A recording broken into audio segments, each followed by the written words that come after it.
Hi guys, Kerala மக்களுக்கு புது வருஷ ஆசம்சைகள். நேற்று பார்த்தீங்கன்னா ஆடி கழிவு இல்லைங்களா, அதனால தான் கொஞ்சம் க்ளீனிங் ஒர்க்கு காலையிலேயே ஸ்டார்ட் பண்ணியாச்சு. ஜன்னல், சோஃபா இது எல்லாத்தையுமே வந்து தொடச்சிடலாம் அப்படின்ட்டு காலையில் நிதிக்குட்டி ஸ்கூலுக்கு போனதுக்கப்புறம் தொடங்கினேன். அவன் வந்துட்டுமே வேலையே முடியலைங்க. எல்லாம் ஒன்று ஒன்றா தொட்டு தொட்டு தொட்டு தொட்டு சாயங்காலம் வரைக்கும் போயிடுச்சு. நேற்று வந்து ரொம்ப பிஸியான டேனே சொல்லலாம்.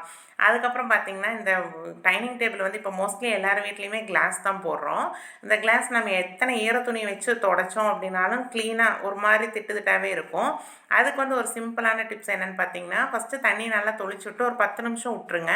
அதுக்கப்புறம் நியூஸ் பேப்பர் இருக்குது இல்லைங்களா, அதை போட்டு ஒரு 2 டைம் தொடச்சிட்டிங்க அப்படின்னா புது கண்ணாடி மாதிரி பளிர்னு இருக்கும். கண்டிப்பாக ட்ரை பண்ணி பாருங்கள். மோஸ்ட்லி டிரைவர் எல்லாம் வந்து இந்த டிப்ஸை வந்து யூஸ் பண்ணுவாங்க. நானும் வந்து ட்ரை பண்ணி பார்த்தேன். நல்லா புது கண்ணாடி மாதிரி ஒரு அழுக்கு கூட இருக்காதுங்க. நல்லா க்ளீனாக போயிடும். நாளைக்கு பார்க்கலாங்களா?